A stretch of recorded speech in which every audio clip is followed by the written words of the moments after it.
Bonsoir à toutes et à tous.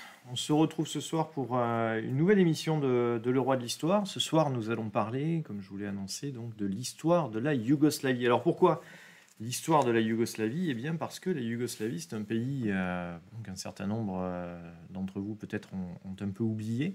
C'est un pays qui a disparu il y a maintenant une trentaine d'années, enfin une vingtaine d'années en fait. Sa dislocation a commencé il y a une trentaine d'années. Et ce pays est assez révélateur de toute une série de crises qui peuvent se dérouler jusqu'aujourd'hui en Europe. Donc m'a paru assez intéressant et ça m'a paru correspondre à l'esprit général de l'émission que de revenir sur cette histoire qui a un certain nombre d'échos sur notre présent. Alors, la Yougoslavie, donc le terme lui-même, Yougoslavia, c'est le pays des Slaves du Sud. Alors, la base, le principe de base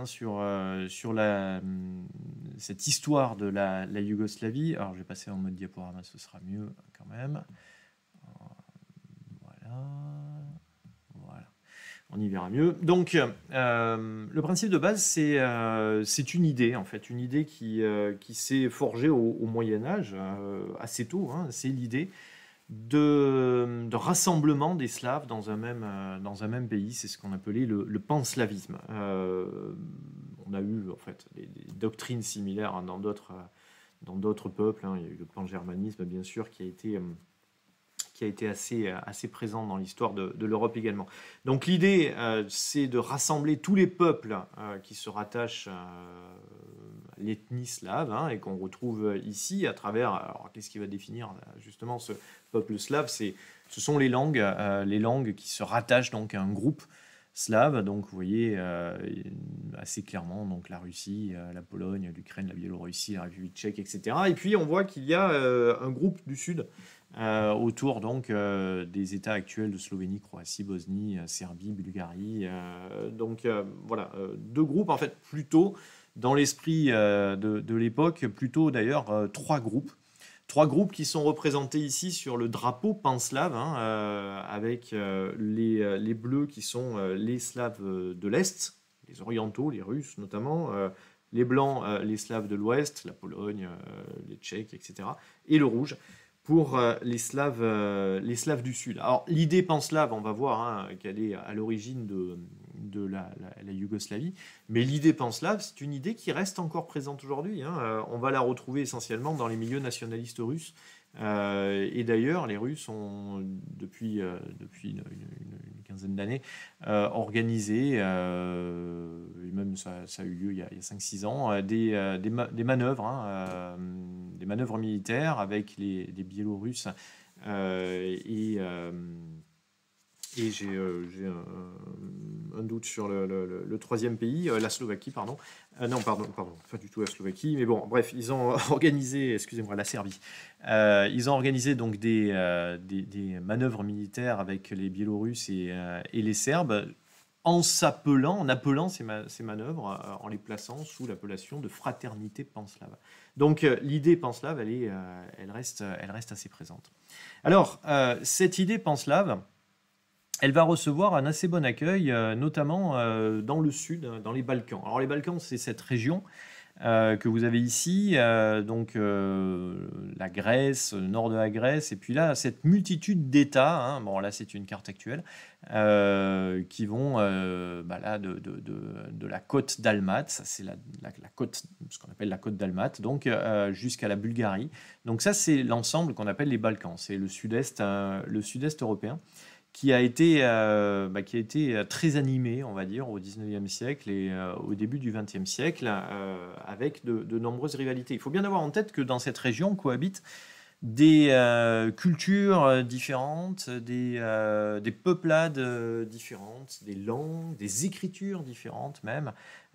puisqu'on a, et puis des religions bien sûr différentes. On a des catholiques plutôt au nord-ouest de cet ensemble, on a des orthodoxes, essentiellement donc la Serbie, la Grèce, la Pologne, pardon la Pologne, excusez-moi, la Bulgarie décidément, et puis des musulmans, hein, plutôt au sud, avec la Turquie bien sûr, avec ici l'Albanie, avec la Bosnie également ici, donc un mélange de différents peuples qui par moments ont vécu ensemble, des fois contraints et forcés d'ailleurs, et qui par moments se sont opposés. Alors, ils ont vécu ensemble par moments parce qu'ils ont été soumis à des empires également, qui se sont affrontés dans cette région. Cette région, c'est la région de contact entre deux grands empires, traditionnellement, et même on pourrait faire remonter l'histoire jusqu'à l'Empire romain, puisque cette région des Balkans, c'est la région où se sépare l'Empire romain d'Occident et l'Empire romain d'Orient, lorsque, au IVe siècle, l'Empire romain va se scinder en deux parties. Cette région, ça va être la région où vont également entrer en contact, bien plus tard, 1000 ans plus tard, les empires ottomans, l'empire turc, hein, centré sur la Turquie, mais qui débordait très largement sur les Balkans, et le grand empire d'Europe centrale, qui est le Saint-Empire, puis l'empire d'Autriche et l'Autriche-Hongrie finalement, qui va se situer là sur cette région-là. Donc les Balkans sont au contact de ces empires, et il ne faut pas oublier qu'il y a un troisième acteur dans cette région, qui est l'Empire russe, qui est ici pendant assez longtemps, qui va venir au contact ici de la Bulgarie même dans sa plus grande extension, avant de reculer, mais on a donc une zone de contact entre ces différentes cultures, entre ces différentes religions, entre ces différents empires, ce qui fait bien évidemment des Balkans une zone assez tendue, hein, on va dire, à différents points de vue, et c'est quelque chose qui remonte très loin. Alors, si on prend maintenant, si on fait un petit peu d'histoire, on peut considérer que les choses vont commencer à bouger, alors même que cette région reste pour l'essentiel dominée au début du 19e siècle par l'Empire ottoman, qui reste puissant, même s'il est sur le déclin à cette époque-là, et l'Empire d'Autriche, la Hongrie, qui va devenir ensuite l'Autriche-Hongrie au nord. Ces deux régions sont un peu bouleversées par l'intervention française. Et oui, les Français de Napoléon au tout début du 19e siècle, qui vont en effet conquérir le nord de l'Italie, et qui vont étendre leur conquête sur la côte dalmate, ce que les Français ont appelé donc les provinces illyriennes, les provinces d'Illyrie, donc, qui vont un temps être incorporées dans l'Empire français. Alors, il n'y a pas de volonté particulière bien marquée des Français d'en faire vraiment des provinces françaises au sens strict, mais il y a un travail qui est fait, comme d'habitude dans les conquêtes napoléoniennes,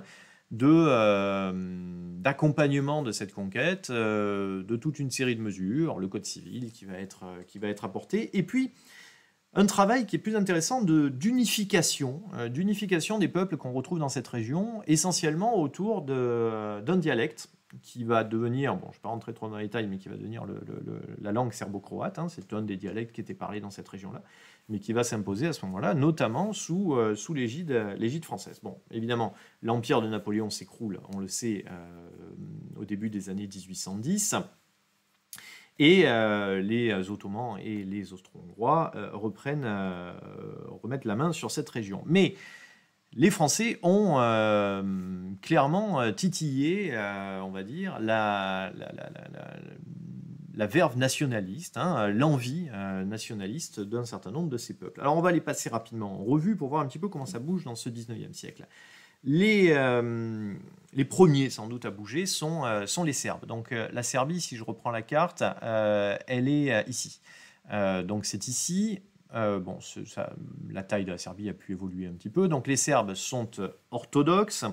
Ils sont assez fortement liés à l'ensemble slave également de l'Est, hein, avec notamment l'écriture cyrillique qu'ils partagent avec les Bulgares avec les Grecs et puis avec les Russes. Donc bon, les Serbes regardent plutôt vers l'Est, hein, incontestablement. Donc les Serbes sont les premiers à bouger, avec notamment une figure qui est restée un héros de l'histoire serbe, qui est Đorđe, en français Georges Petrović, qui sera appelé en serbe Karađorđe, qui veut dire, si on traduit littéralement en français, donc Georges le Noir. Karađorđe qui va soulever donc les Serbes contre la présence ottomane. On est justement dans cette époque marquée par la présence française en Illyrie, hein, donc dans les années 1800-1810. Pendant une dizaine d'années, Petrović va réussir à tenir la Serbie face aux Ottomans avec le soutien de la Russie. Hein. Ça, c'est important de le garder en tête. Avant que les Russes, pour différentes raisons qui sont liées notamment aux relations avec la France également, donc c'est le grand jeu géopolitique européen, finalement les Russes laissent tomber les Serbes, et les Serbes vont être finalement écrasés par les Ottomans, la province reconquise. Mais les Serbes se révolteront de nouveau, portés par un autre personnage qui s'appelle Obrenović, qui est l'adversaire, hein, d'une certaine manière, nationaliste comme Petrović, mais son rival, si vous voulez. Et Obrenović va réussir à se voir reconnaître une principauté serbe jouissant d'une certaine autonomie, et n'hésitant pas à s'allier avec les Russes, hein, lorsqu'il a pu y avoir des guerres entre les Russes et les Turcs. Et c'est notamment le cas de la dernière guerre entre les Russes et les Turcs avant la Première Guerre mondiale, qui est la guerre russo-turque de 1877-1878, à l'occasion de laquelle les Serbes sont en guerre aux côtés des Russes contre les Turcs, et cette guerre qui est gagnée par la Russie permet aux Serbes de conquérir leur indépendance et de proclamer leur indépendance en 1878. Cette figure, donc cette indépendance serbe, s'inscrit dans un mouvement en fait qui ne concerne absolument pas que la Serbie. En effet, dans le même temps, je vais revenir sur la carte peut-être, comme ça sera plus simple à suivre. Donc, en effet, à peu près dans le même temps, on a également le Monténégro. Alors le Monténégro, c'est ici, c'est cette petite province, hein, sur le bord de la Méditerranée, donc de l'Adriatique. Le Monténégro, lui aussi, qui est une région montagneuse, lui aussi tente de s'autonomiser de la présence ottomane à partir des années 1850. Et avec un petit peu moins de succès que les Serbes, mais c'est un tout petit pays aussi, mais quand même, ils vont profiter de la guerre russo-turque de 1877-1878 pour eux également proclamer leur indépendance. Le Monténégro deviendra une monarchie en 1910. Je n'ai pas dit, mais les Serbes, eux aussi, sont une monarchie. La monarchie serbe est officiellement proclamée en 1882, hein, avec un roi, donc on en reparlera un petit peu plus tard. Plus à l'ouest, on a une autre puissance assez importante de la région, qui est de l'ensemble, qui est la Croatie. La Croatie, c'est ce pays qui est en forme de croissant, hein, ici, au nord des Balkans.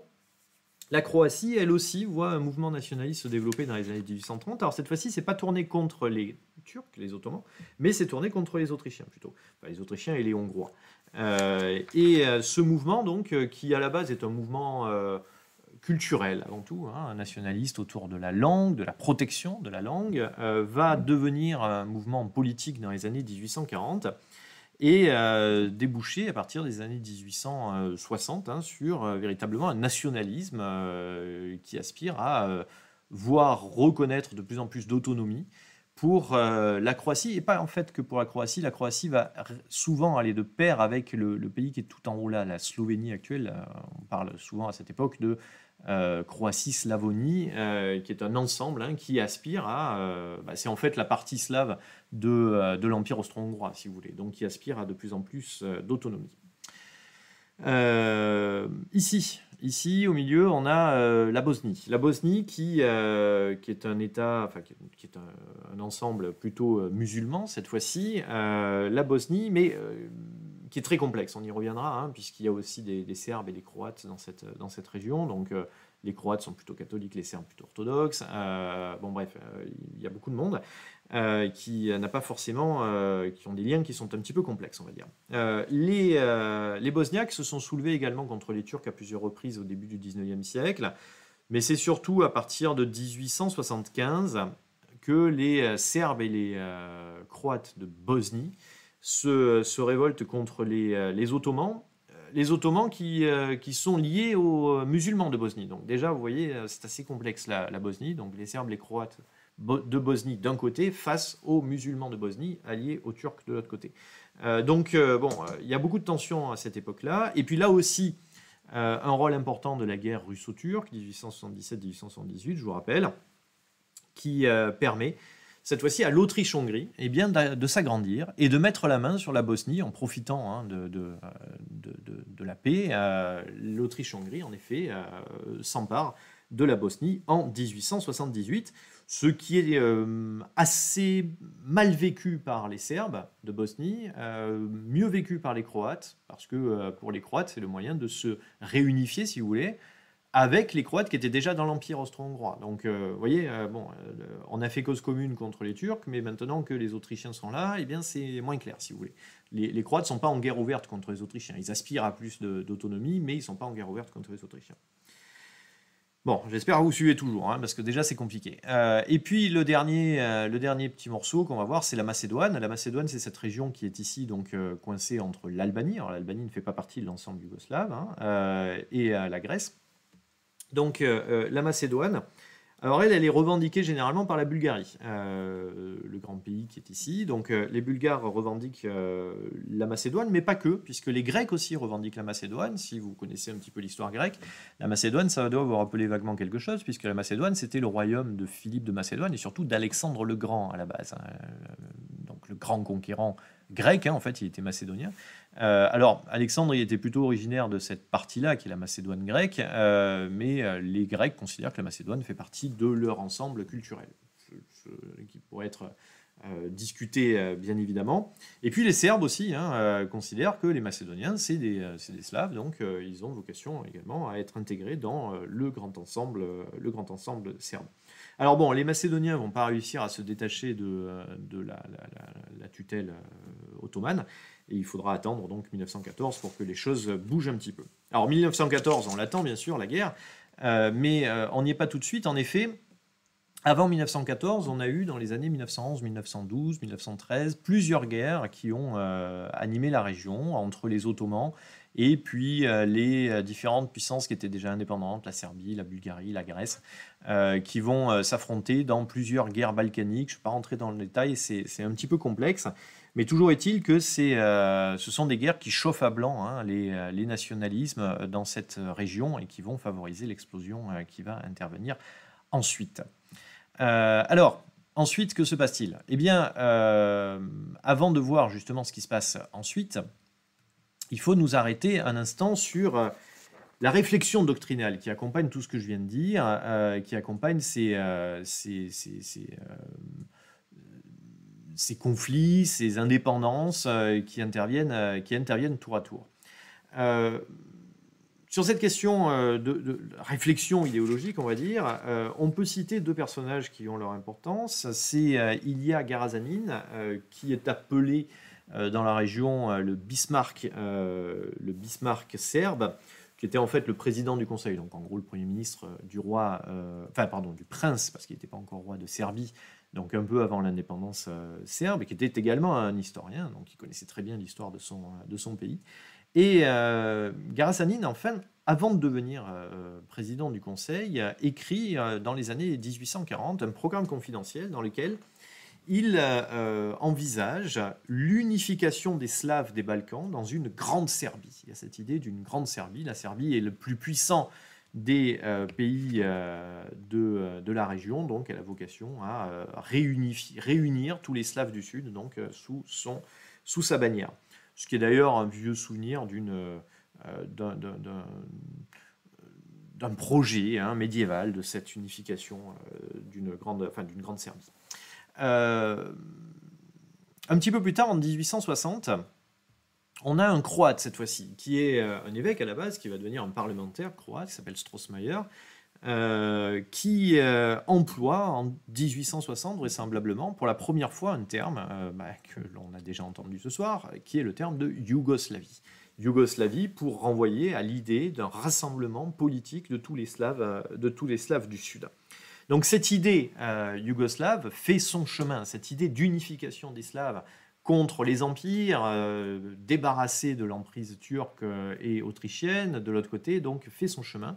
Et en effet, au début du XXe siècle, le nationalisme yougoslave devient une réalité. Au tout début du XXe siècle, en 1908, l'Autriche-Hongrie, en effet, annexe la Bosnie. La Bosnie sur laquelle elle a mis la main depuis une trentaine d'années. Cette annexion de la Bosnie à l'Autriche-Hongrie est très mal vécue par les Serbes. Les Croates sont moins clairs là-dessus, je l'ai dit déjà, mais elle est très mal vécue par les Serbes. Et c'est dans ce contexte qu'en Serbie se met en place, quelques années plus tard, une organisation secrète, une société secrète, qui s'appelle la Main Noire, dirigée notamment par Dragutin Dimitrievitch, qui vise en fait à aller dans le sens de cette unification des peuples slaves du Sud. Cette Main Noire, c'est elle qui sera derrière l'un des attentats les plus célèbres de l'histoire mondiale, qui est l'attentat de Sarajevo. Alors, Sarajevo, juste, voilà, une carte qui nous montre donc l'Empire d'Autriche-Hongrie en 1914, une grande puissance, vous voyez, l'Autriche n'est qu'un tout petit élément de l'ensemble, qui domine toute une série de peuples slaves, d'ailleurs. Là, au nord, ce sont des Slaves aussi, les Tchèques, les Slovaques. Et puis, donc, au sud, vous avez la Croatie qui est ici, vous avez la Slovénie qui est ici, et vous avez donc la Bosnie intégrée en 1908, à l'ensemble autrichien. Et donc c'est à Sarajevo, la capitale de la Bosnie, ici, donc tout au sud de l'Empire, qu'a lieu donc cet attentat du 28 juin 1914. Attentat lors duquel un nationaliste... alors, c'est assez compliqué, c'est un nationaliste bosniaque, mais favorable à la Yougoslavie, à ce nationalisme yougoslave qui s'appelle Gavrilo Princip, qui est ici celui qui tire au revolver sur l'archiduc François Ferdinand, qui donc est mortellement touché. L'archiduc, c'était le fils de l'empereur d'Autriche, donc c'était l'héritier de l'empereur d'Autriche, c'était pas un personnage de second plan. Et donc Princip, qui appartient à une petite organisation qui s'appelle Jeune Bosnie, était armé en fait par la Main Noire, et donc directement lié à la Main Noire. Alors, cet événement de Sarajevo qui résonne assez peu finalement dans le reste de l'Europe au début, va avoir des conséquences dramatiques bien évidemment, puisque les Autrichiens se saisissent de cette occasion pour faire ce qu'ils aspirent depuis un petit moment, c'est faire la guerre à la Serbie, en finir avec cette Serbie qui les ennuie depuis assez longtemps, donc aux marges sud, tout au sud de leur empire. Et donc les Autrichiens, sur la base d'un ultimatum impossible à respecter, auquel la réponse est impossible pour les Serbes, déclarent la guerre à la Serbie à la fin du mois de juillet 1914, ce qui entraîne, par le jeu des alliances assez complexes qui avaient été mises en place par le passé, l'entrée en guerre de toute l'Europe. C'est le début de la Première Guerre mondiale, qui est la conséquence directe de cet attentat de Sarajevo en juin 1914. Donc les différents peuples slaves du Sud sont engagés dans cette guerre, d'un côté et de l'autre. Les Serbes eux-mêmes sont en guerre avec les Autrichiens. Ils vont très courageusement d'ailleurs se battre contre les Autrichiens, mais pendant que la guerre se déroule, les partisans de la Yougoslavie travaillent en sous-main avec les Alliés, puisque les Serbes sont plutôt du côté des Alliés, c'est-à-dire des Français, des Britanniques et des Russes. Ils travaillent pour essayer de protéger leur projet d'unification yougoslave. En effet, il y a des discussions avec l'Italie notamment, puisque les Alliés essaient de faire rentrer l'Italie dans le conflit. L'Italie espère mettre la main sur la côte de Dalmatie, mais les Yougoslaves ne veulent pas en entendre parler. Donc, tout cela pour dire que la Yougoslavie se forge pendant ce premier conflit mondial. Et lorsque, à la fin de la guerre est remportée par les Alliés, ce qui provoque l'écroulement, notamment, ce qui nous intéresse ici, de l'Empire d'Autriche-Hongrie, eh bien, Le Parlement croate proclame la naissance donc du nouvel État. Bon, on discute un petit peu, et finalement, le nouvel État prend le nom hop, je reviens sur le PowerPoint. Pardon. Donc, prend le nom de Royaume des Serbes, des Croates et des Slovènes. C'est le premier nom qui est pris, donc en 1918, avec donc à sa tête un roi, qui était le roi des Serbes, Pierre Ier, qui est malade à ce moment-là. Il était roi de Serbie depuis 1903, donc il devient roi des Serbes, des Croates et des Slovènes en 1918. Mais dans les faits, c'est plutôt son fils, parce que lui-même est donc malade, je vous l'ai dit, c'est plutôt son fils, donc Alexandre, qui règne en tant que régent dans un premier temps. Alexandre deviendra ensuite roi sous le nom d'Alexandre Ier de Yougoslavie, donc en 1921. En effet, le royaume des Serbes, des Croates et des Slovènes va changer de nom donc, en 1921 donc, pour devenir la Yougoslavie. Alors, 1921, c'est le début du règne d'Alexandre Ier, c'est 1929, le changement de nom, le royaume de Yougoslavie. Alexandre Ier, c'est un homme qui a très vite conscience de la fragilité de son royaume. En effet, on a beaucoup de tensions entre les Croates, les Serbes, chacun estimant ne pas être à sa place, étant persécuté par les autres. Bref, il y a déjà des tensions assez vives. Et Alexandre se dit que le meilleur moyen de tenir ce pays, c'est de renforcer son pouvoir. Et donc, à partir de 1929, il décide de mettre en place une monarchie absolue, ce qu'on pourrait appeler plutôt une dictature d'ailleurs, en sa faveur, un État qu'il conçoit sur le modèle français jacobin de la Révolution, si vous voulez, avec un État fortement centralisé autour de la capitale yougoslave, qui est Belgrade, la capitale de la Serbie. Un État également marqué par une volonté de casser complètement les cadres traditionnels. Je vais vous mettre la carte. Les cartes traditionnelles, puisque plutôt que de garder les frontières des provinces qui correspondaient en fait aux différents éléments qui vont composer la Yougoslavie, il crée des espèces de départements basés plutôt sur des cours d'eau, et d'ailleurs qui prennent des noms qui correspondent à ces cours d'eau, histoire de casser, comme l'avaient fait les révolutionnaires français en 1789-1790, en créant les départements, de casser les vieilles fraternités, on va dire, solidarité plutôt ethnique qui pouvait exister et culturelle qui pouvait exister dans ce pays assez complexe. Alors, Alexandre, devenu un véritable dictateur, reçoit le soutien d'assez peu de monde finalement, et il a le soutien de la France essentiellement en termes de puissance. Les autres puissances sont assez peu réceptive à cette politique qui est menée par le roi de Yougoslavie. Et d'autant moins qu'on le sait, dans les années 1930, au début des années 1930, la situation internationale se complique très fortement avec la montée de régimes autoritaires en Italie, puis en Allemagne, régimes autoritaires qui ne sont pas spécialement favorables à la Yougoslavie, puisque chacun a des intérêts divergents sur ce pays.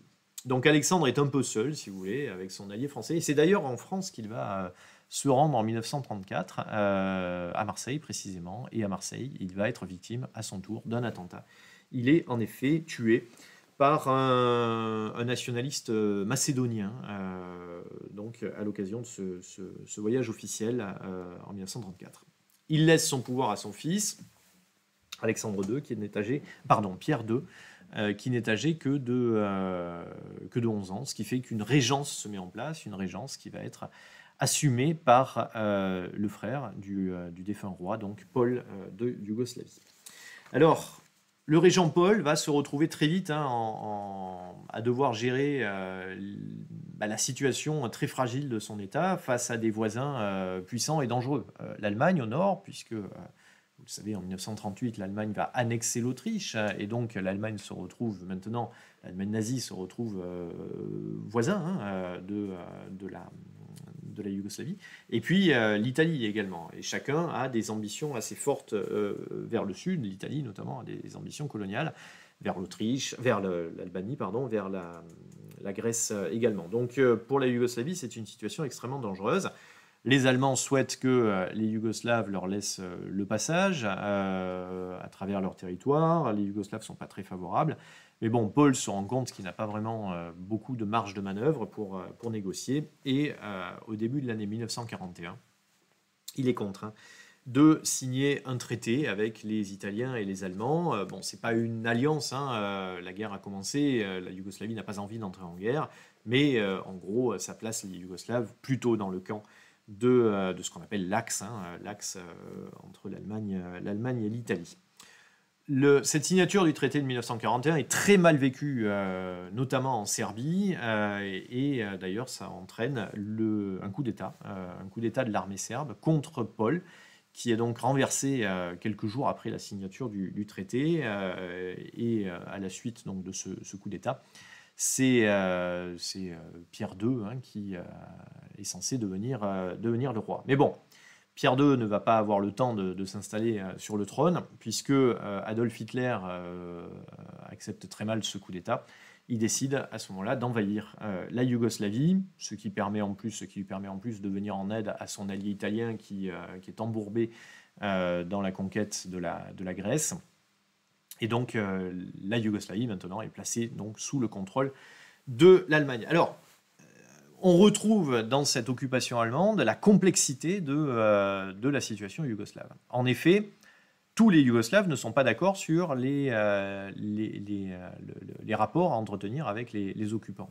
Les Croates, qui sont menés par un parti qui ressemble assez largement au parti nazi, puisque c'est un parti antisémite, raciste, anti-yougoslave d'ailleurs également, qui s'appelle les Ustashi, les Croates, donc dirigés par Ante Pavelić, s'engagent dans une politique de pleine collaboration aux côtés de l'Allemagne et de l'Italie.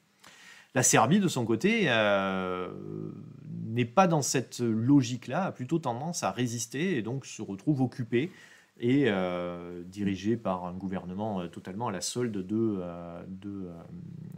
l'Allemagne, comme ce sera le cas de la Pologne et puis de la France de Vichy d'une certaine manière.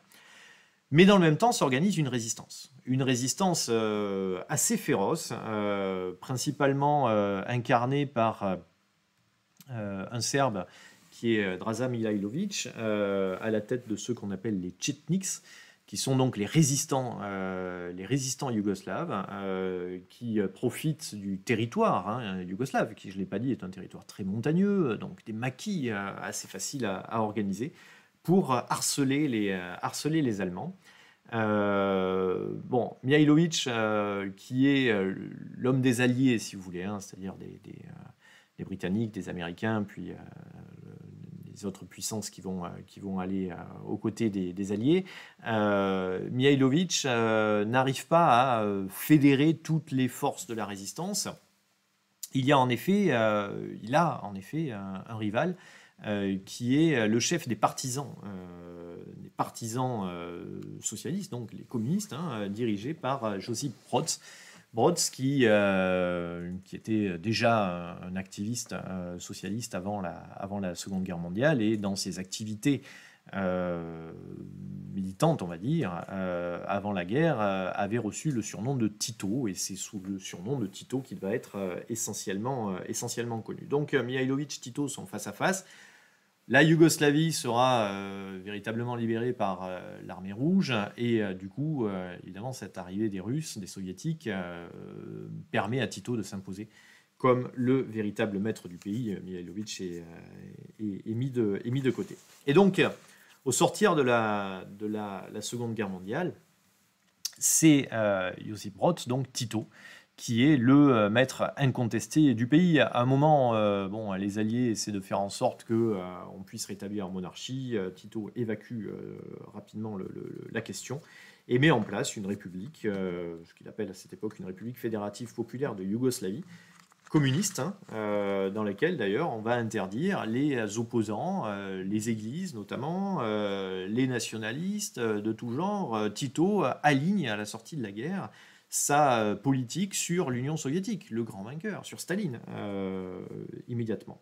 Mais ça ne va pas durer très longtemps. En effet, dès 1948, donc très vite, hein, alors que Staline est toujours vivant, Tito décide d'engager une ligne politique assez divergente par rapport à celle de Staline, ce qui vaut des tensions très vives entre l'Union soviétique et la Yougoslavie, qui provoque la rupture, donc en 1948, entre Tito et Staline. Bon, Tito est condamné par Staline, qui lui reproche son nationalisme, etc. Bon, bref. Mais Tito va maintenant faire cavalier seul avec la Yougoslavie, qui reste un État socialiste, hein, très clairement, mais qui s'ouvre à une logique, qui s'ouvre davantage au privé, si vous voulez. Ce qui fait que, du point de vue économique, la République de Yougoslavie permet une économie privée, permet une économie assez originale basée sur le principe de l'autogestion, c'est-à-dire que les entreprises sont gérées par ceux qui y travaillent. Elles ne sont pas nécessairement gérées par l'État, comme c'est le cas en Union soviétique et dans la plupart des États socialistes soumis au contrôle des Russes. Non, ce sont les travailleurs qui dirigent les entreprises. C'est quelque chose qui va séduire pas mal de monde, hein, d'ailleurs, on y reviendra. Dès lors, la Yougoslavie vraiment reste à part, un pays vraiment à part, entre l'Est et l'Ouest, si vous voulez. Elle refuse d'intégrer le pacte de Varsovie, qui est cette grande alliance militaire créée par l'Union soviétique pour faire contrepoids à l'OTAN, hein, la puissance militaire de l'Ouest. Donc, elle fait son chemin de son côté. En 1963, je reviens sur le PowerPoint. En 1963, Tito proclame la République fédérative socialiste de Yougoslavie, qui est ainsi composée. Vous voyez qu'on a laissé tomber les départements d'Alexandre Ier. Hein, on est revenu sur des républiques. Slovénie, Croatie, Bosnie, Serbie, avec 2 régions autonomes, je vais y revenir, le Monténégro et la Macédoine. Donc au total, 6 républiques composent la Yougoslavie à cette époque, et 2 régions autonomes, la Voïvodine et le Kosovo, qui sont rattachées à la Serbie. 6 républiques, mais comme aime à le dire Tito, 5 nations reconnues, 4 langues, 3 religions, 2 alphabets, mais un parti. Et finalement, c'est cet autoritarisme, hein, de Tito qui, malgré ses ouvertures sur l'économie de marché, sur l'Ouest d'une certaine manière, Tito reste un dictateur, hein, un dictateur socialiste, c'est évident, qui ne permet aucune contestation et aucun pluralisme politique, hein, bien évidemment. Cette époque, les années 60-70, c'est d'une certaine manière l'âge d'or de la Yougoslavie. La Yougoslavie connaît un développement économique qui est bien plus remarquable que ce que l'on retrouve dans les pays voisins soumis à la tutelle soviétique. Elle attire des observateurs de l'Ouest qu'elle accepte, hein, volontiers. On a des jeunes venus des jeunes occidentaux qui viennent dans des brigades de travail en Yougoslavie, travailler bénévolement donc dans ces entreprises autogérées. Donc il y a vraiment un modèle yougoslave qui séduit pas mal dans ces années 60-70. Et bon, Tito meurt en 1980, et là va s'ouvrir la période sombre de la Yougoslavie. En effet, Tito a tenu ce pays par son prestige, bien sûr, par son charisme, certainement, par son autoritarisme également. La mort de Tito va faire ressurgir les vieux démons de la Yougoslavie, hein, parce que cette capacité qu'avait Tito de tenir ce pays, c'était une capacité qui, finalement, enfermer, si vous voulez, les nationalismes et les tensions qui pouvaient exister entre les différentes nations. Avec la mort de Tito, ces tensions vont réapparaître assez rapidement. Alors, bon, je vous passe le détail des années 80, qui sont marquées quand même par une montée progressive des tensions et des nationalismes dans les différentes composantes de l'État yougoslave, et on arrive à la fin des années 80, qui est marquée notamment par cette personnalité, celle de Slobodan Milosevic. Milosevic, qui est un Serbe. C'est un Serbe, c'est à la fin des années 80 le numéro 2, hein, c'est un personnage de haut niveau, qui est le numéro 2 du régime yougoslave, lorsqu'il fait particulièrement parler de lui en 1987. En 1987, en effet, il se rend dans le sud du pays, au Kosovo. Le Kosovo, vous vous souvenez, c'est... si je reviens sur la carte, on va revenir là. Donc le Kosovo, c'est ici, c'est une région autonome, hein, une province autonome donc rattachée à la Serbie, et qui a une grande importance pour pour la Serbie, une grande importance historique. Au Kosovo vivent essentiellement des musulmans, des Albanais. L'Albanie est tout proche, donc 90% de la population, ce sont des musulmans plutôt d'origine albanaise. Et on a à peu près 10% de Serbes qui vivent au Kosovo. Et donc, ces Serbes sont assez souvent malmenés par la majorité albanaise. Et là, en 1987, alors qu'il vient en principe pour remettre de l'ordre et calmer un petit peu le jeu, eh bien, il a un discours dans lequel il dit aux Serbes du Kosovo « On ne vous frappera plus jamais. On ne vous frappera plus jamais. » C'est entendu par les Serbes du Kosovo comme un message nationaliste. C'est entendu comme un message nationaliste de défense des Serbes, de défense des Serbes qui sont malmenés, partout où ils sont malmenés, en fait. On pourra compter sur le soutien de ce personnage. Milosevic devient en 1989 le président de la Serbie, de la République serbe, donc l'une des composantes de la République fédérale. Alors qu'il vient juste d'être élu comme président de la Serbie, il va, lors du 600e anniversaire de la bataille de Kosovo-Polier, qui est une bataille médiévale entre les différents peuples slaves de la région et les Turcs, perdus d'ailleurs par les peuples slaves, mais qui reste pour les Serbes comme un moment très important, puisque les Serbes considèrent que c'est un peu la fin de l'âge d'or de la Serbie, et que c'est le début des malheurs des Serbes, des persécutions subies par les Serbes. Donc il y a vraiment, c'est un moment important de l'histoire serbe, et donc à l'occasion de ce 600e anniversaire, Milosevic va tenir un discours assez belliqueux, qui font des allusions implicites à cette idée de grande Serbie dont on a déjà parlé, donc qui plaisent énormément aux nationalistes serbes, incontestablement. Et comme dans le même temps, la Yougoslavie connaît une crise économique, il n'y a pas que la Serbie pas que la Yougoslavie qui connaît la crise dans les années 80, mais bon, la crise est particulièrement marquée à ce moment-là. Donc tout cet ensemble favorise la montée du nationalisme, parce qu'évidemment la montée du nationalisme serbe inquiète les autres peuples. Ça nous amène à regarder cette carte, qui est la carte de la présence des différentes nationalités yougoslaves sur le territoire yougoslave. Vous voyez que finalement, mis à part la Slovénie, qui est assez unie, on va dire, ethniquement, la Macédoine aussi à peu près, ailleurs, on a quand même des présences assez imbriquées, notamment en Croatie. Vous voyez qu'il y a plusieurs régions dans lesquelles la présence serbe est loin d'être négligeable.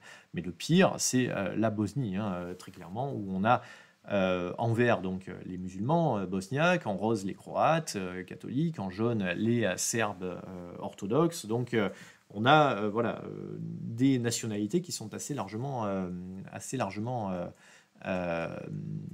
mélangées, et donc la montée du nationalisme serbe inquiète les minorités croates dans les régions où les Serbes sont assez présents, également en Bosnie. Donc il y a plusieurs situations un petit peu tendues qui provoquent, en réaction à la montée du nationalisme serbe, bien une montée des nationalismes croates, slovènes, bosniaques éventuellement.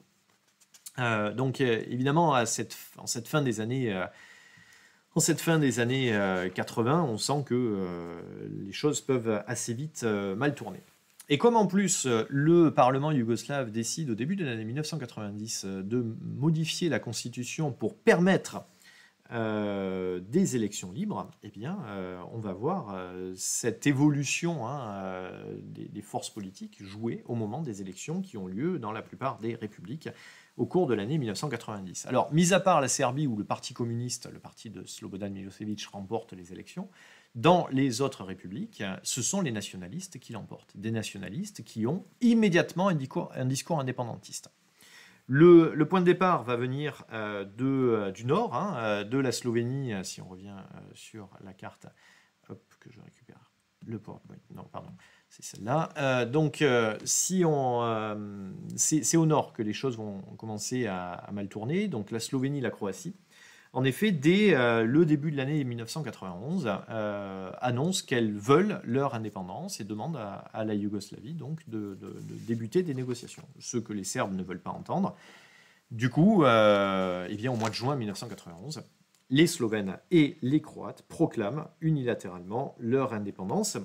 qui est assez rapidement reconnu par les pays européens, hein, les Allemands dès la fin de l'année 91, et puis les autres pays européens dès l'année 92. Dans la foulée, en 1992, c'est la Bosnie, Bosnie-Herzégovine précisément, qui proclame elle aussi son indépendance en février 1992. Et là aussi, assez vite reconnue par les puissances internationales. Alors, du coup, on le voit, la Yougoslavie, c'est en fait essentiellement la Serbie. Alors, je n'ai pas parlé de la Macédoine, mais la Macédoine va elle aussi déclarer son indépendance, là en 1991. Donc, la Serbie se retrouve un petit peu seule avec le Monténégro, le Kosovo, la Voïvodine, pour essayer de maintenir la Yougoslavie.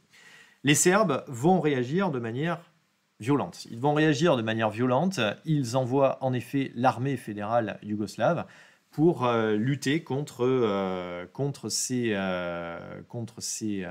tentatives. Voilà, c'était celle-là que je voulais d'abord. Contre ces tentatives indépendantistes. La guerre débute alors avec la Slovénie, mais ça va vite se régler. Bon, les Slovènes, c'était un État assez uni. Il n'y avait pas de Serbes ou très peu de Serbes en Slovénie. Donc, la Slovénie va assez vite échapper à la maîtrise serbe, à la maîtrise yougoslave, on va dire plutôt. C'est la Croatie dans laquelle les choses vont s'embraser de manière plus complexe. À partir de l'été 1791, la guerre va durer pendant une année, hein, entre 1791 et 1792, avec des violences surtout aux frontières, dans les zones où il y avait justement un mélange entre les Serbes et les Croates. Vukovar, par exemple, va être une des villes qui va être les plus marquées par la guerre.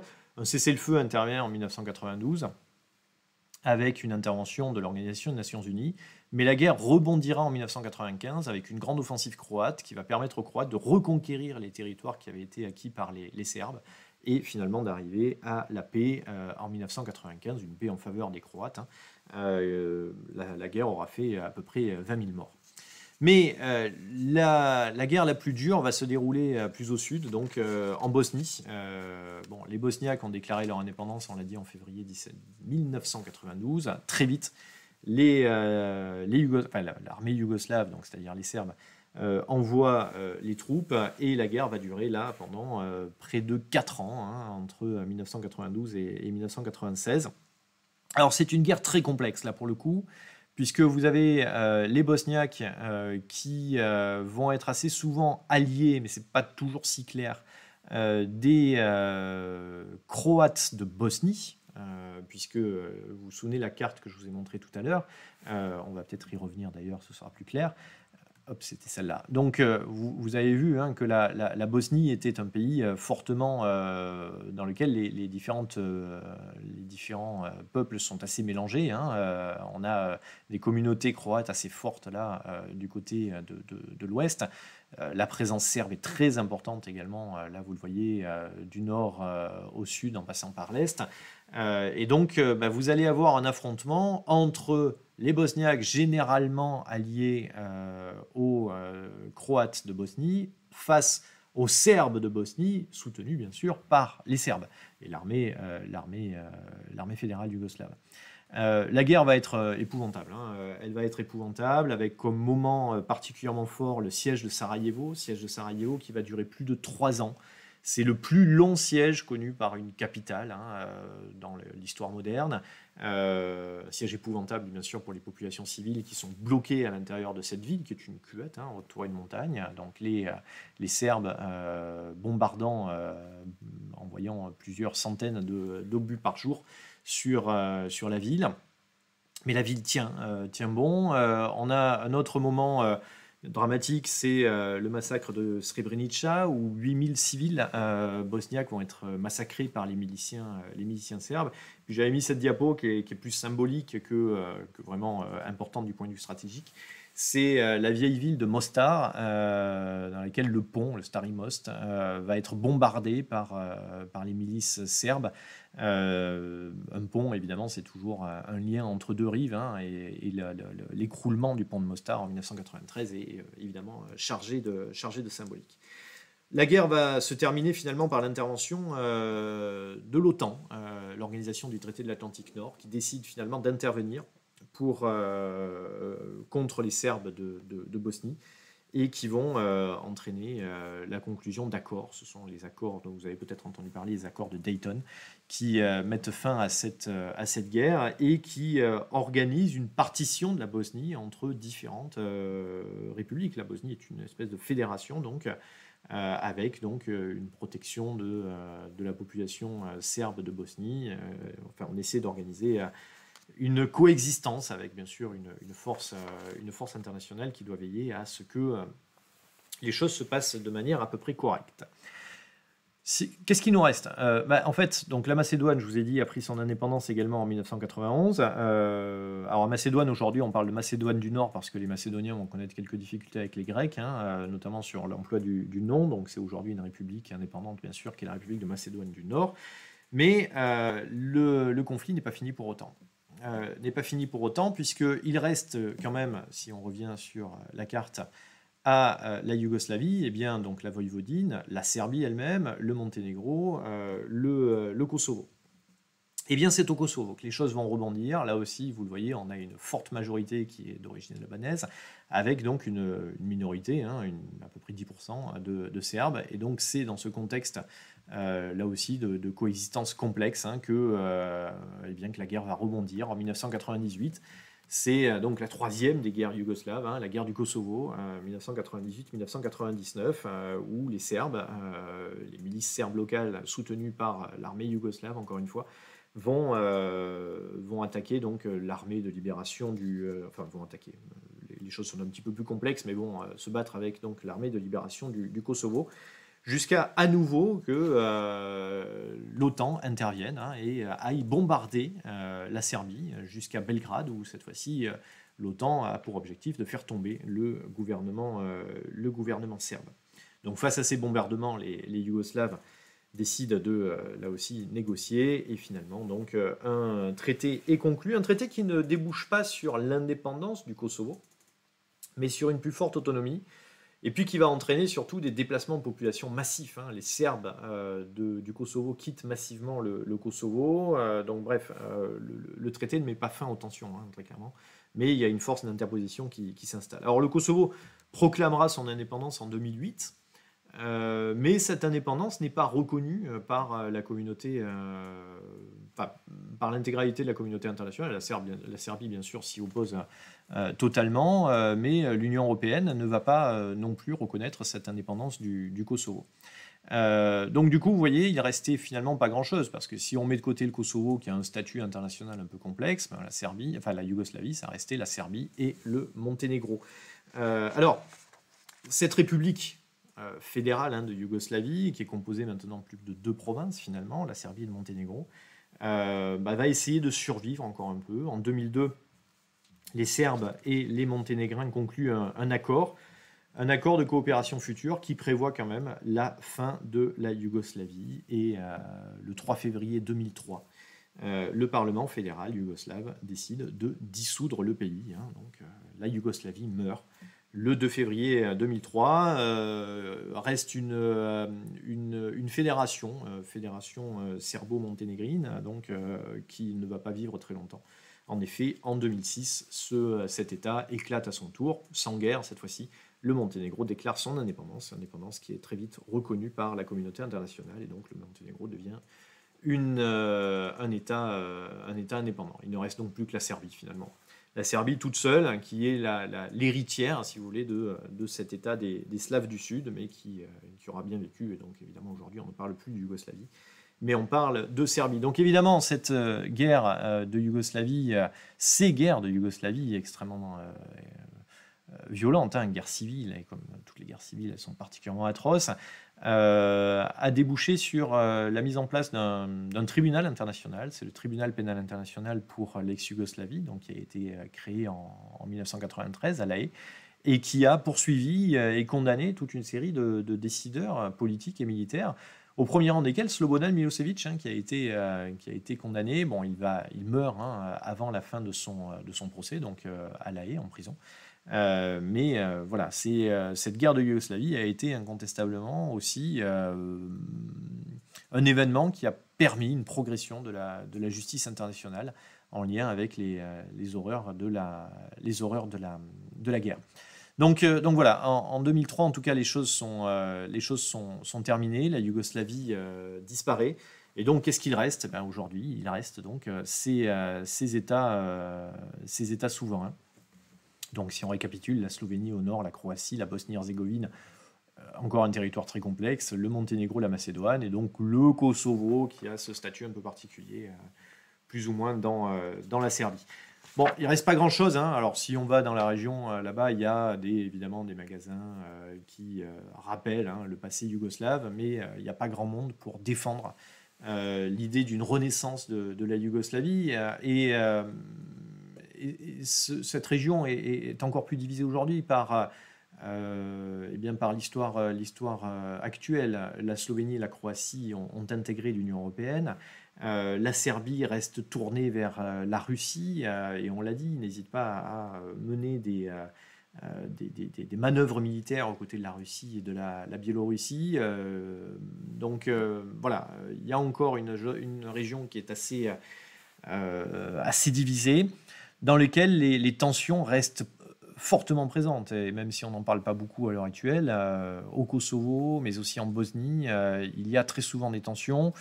Il y a régulièrement des poussées de fièvre nationalistes, et donc ça reste une région qui est évidemment assez inquiétante. Alors surtout le Kosovo et la Bosnie, qui sont les régions où on retrouve encore assez largement ce mélange des populations. Et on voit que le grand rêve panslave du début du XXe siècle, il est bien mort. Il s'est écrasé finalement sur ces trop grandes différences politico-religieuses, ce